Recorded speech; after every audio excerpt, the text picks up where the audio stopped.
Subhanallah walhamdulillah wala ilaha illallah Allahu akbar wala haula wala quwwata illa billahil aliyyil azim.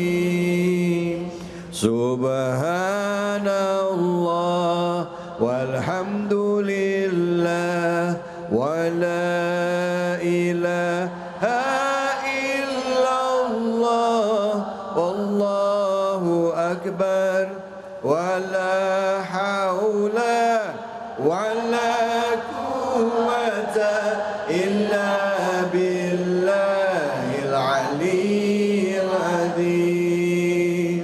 Subhanallah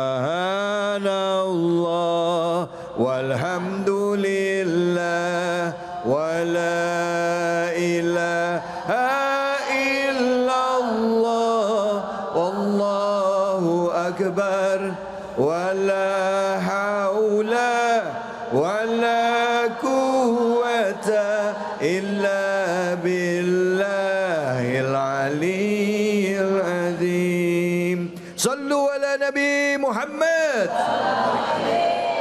Bu, udah kita bahas tentang kiamat, hadiah juga udah dibagi-bagiin. Mungkin ada beberapa di antara ibu-ibu dan juga pemirsa di rumah yang masih punya banyak pertanyaan. Tapi pemirsa di rumah diwakili dulu ya sama jamaah yang ada di Masjid Al-A'zam Tangerang. Yang mau tanya siapa, silahkan angkat tangannya. Waduh banyak banget ini. Yang ini ibu ya silakan. Yang mana? Oh sebelah sini dulu. Oke ya. Ibu mana tadi? Ya ini. Bismillahirrahmanirrahim. Assalamualaikum warahmatullahi wabarakatuh. Waalaikumsalam warahmatullahi wabarakatuh. Nama saya Ibu Suryati dari Mujahadah. Mau bertanya Ustadz? Ya silakan. Banyak orang bilang bahwa tanda-tanda hari kiamat itu sudah mulai kelihatan. Ya. Terus bagaimana sebenarnya tanda-tanda hari kiamat itu yang seperti apa? Oh, itu saja. ya, Ya. ya. Sekian, assalamualaikum warahmatullahi wabarakatuh. Waalaikumsalam. Nama ibu siapa tadi ibu? Bu Suryati. Bu Suryati. Makasih Bu Suryati.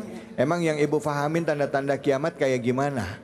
Ya udah kelihatan dengan banyak. Ya, ya. Mohon penjelasannya lagi. Satu aja, satu apa yang tanda-tanda kiamat yang ibu fahami kalau ibu udah dengar dari banyak orang? Satu aja apa dari Ya yang seperti kematian juga hari kiamat juga ya, itu. apa tanda-tanda kiamat mau datang itu apa? Ini apa tuh?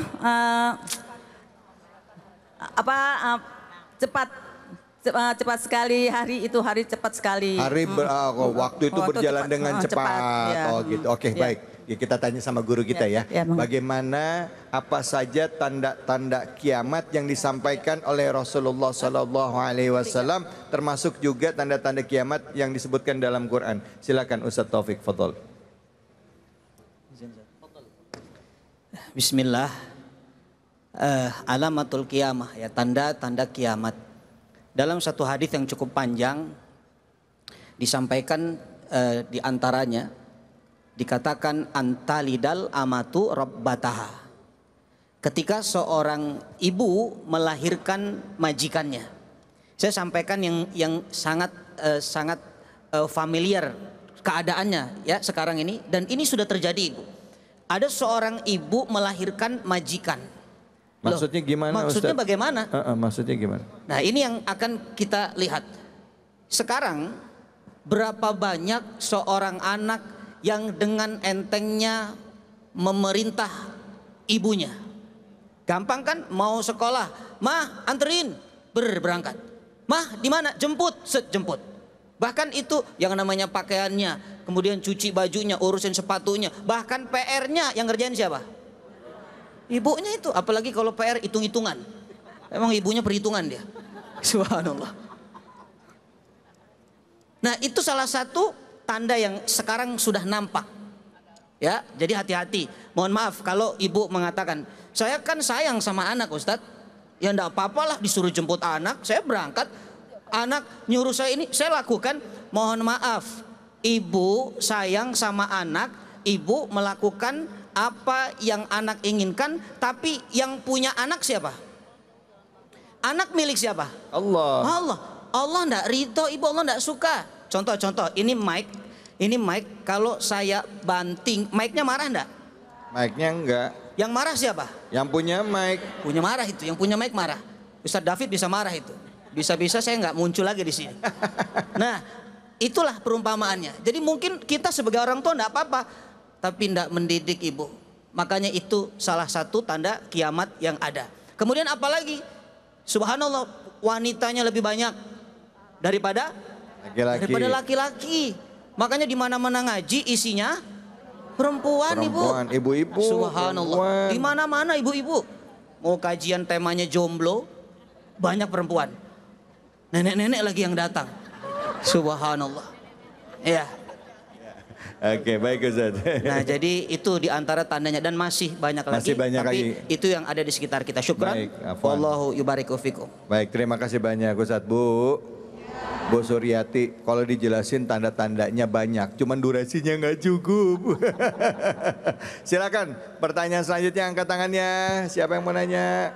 Oke, Ibu. Nah, Ibu namanya siapa? Bismillahirrahmanirrahim. Ya. Assalamualaikum warahmatullahi wabarakatuh. Waalaikumsalam warahmatullahi wabarakatuh. Saya Ibu Nurul dari Majelis Mujahadah Kota Tangerang. Ya, Izin bertanya Pak Ustadz. silakan Bu Nurul. Pak Ustadz, nanti kan pada saat kiamat, bumi dan langit itu akan hancur total. Pertanyaan saya, lalu bagaimana dengan orang-orang yang sudah meninggal terdahulu? Saya jadi ingat kedua ibu bapak saya. Terima kasih atas jawabannya. Wassalamualaikum warahmatullahi wabarakatuh. Waalaikumsalam warahmatullahi wabarakatuh.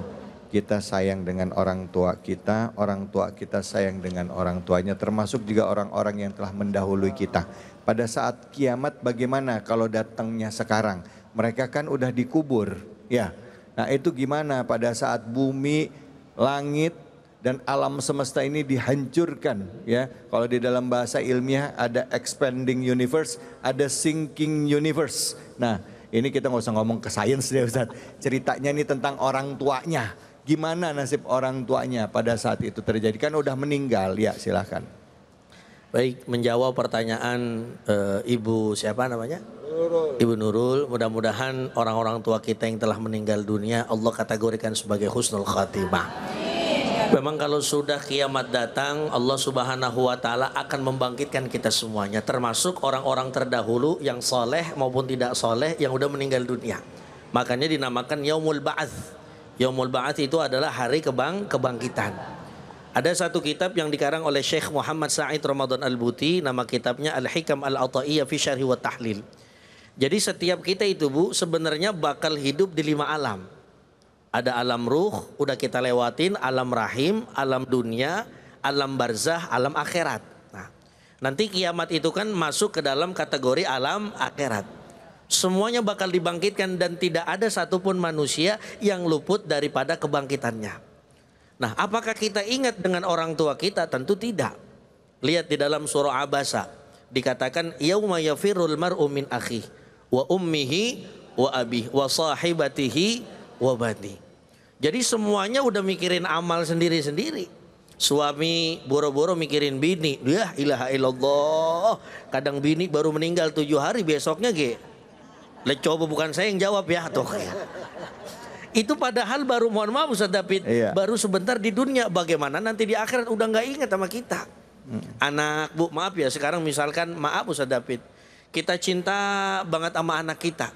Apa aja kita beliin tuh, anak kita ngucap A kita beliin, anak kita ngucap B kita beliin. Nanti ketika yaumul qiyamah anak kita nggak bakal ingat kita. Sebab apa? Di hari kiamat nanti ada namanya padang apa? Padang, awas jangan sampai kebalik. Kemarin saya ketika ceramah ada namanya padang mashar katanya. Oh mashar. Jadi padang punya mashar katanya. Ya, padang apa Bu? Nah di sana nanti akan dikumpulkan kita. Semuanya fokus kepada amal masing-masing. Orang tua nggak kepikiran amal anaknya. Anaknya nggak kepikiran amal orang tuanya. Cuman harapan kita ketika di dunia, mudah-mudahan ketika misalkan kita punya orang tua saleh, punya ayah saleh, punya ibu soleha, insya Allah mudah-mudahan harapannya satu, ketika nanti di surga kita bisa bersama-sama dengan beliau. Amin ya robbal alamin. Yang penting satu sekarang Ustaz David. Apa itu, Ustaz? Kalau orang tua kita semasa hidupnya menjadi orang baik, kita sebagai anak harus nyontoh kebaikan orang tua kita. Ya. Contoh Muharram. Ini kan bulan apa nih? Muharram. Contoh orang tua kita zaman dulu tiap Muharram seneng banget nyantunin anak yatim. Biar kata bandanya kalau bahasa orang Betawi kagak banyak-banyak amat. Nah, kebaikan yang seperti itu yang harus kita contoh. Misalkan ngundang anak yatim sekota Tangerang, misalkan 2.000 anak yatim. Kita kagak ada duitnya, ya minimal 20 dah toh. Kasih tiap anak yatim 100, baru 2 juta. Lah 2 juta harga musikin kan malah. Nah itu, jadi kebaikan orang tua harus kita contoh sehingga mudah-mudahan nanti kita dibangkitkan bersama orang tua kita dalam keadaan menuju surganya Allah Subhanahu wa taala. Amin ya rabbal alamin. Bu, Allah itu maha adil ya, dan nggak mungkin satu amal soleh pun yang nggak dihitung ya, walaupun hanya sebesar biji zarah. Dan kalau misalnya kita melakukan amal soleh, insya Allah kita akan dikumpulkan dengan orang tua kita, ya kan? Ya kan? Jannatu adni yadkhulunaha wa man salaha min abaihim wa azwajihim wa zuriyatihim wa malaikatahu yadkhuluna alaihim min kulli bab. Ya. Allah akan kumpulkan orang itu bersama ayahnya, istrinya, anaknya, ya. Mereka akan masuk dalam semua pintu dan mereka akan disambut dengan malaikat-malaikat dengan ucapan di ayat selanjutnya, salamun alaikum bima sabartum fa ni'ma uqbaddar. Bayangin ya, disambut sama malaikat. Bu. Mau masuk surga? Mau sekarang apa besok? Nah, gitu sih. Mama giliran ditanya mau masuk surga, mau sekarang apa besok? Ya, ntar dulu saat katanya. Baik, kita akan lanjut lagi. Kita akan bahas lagi tema kita tentang kiamat. Sudah siapkah kita menghadapi kiamat? Dan bagaimana caranya menyikapi kehidupan kita di sisa usia kita? Hanya di sini, di Cahaya Hati Indonesia.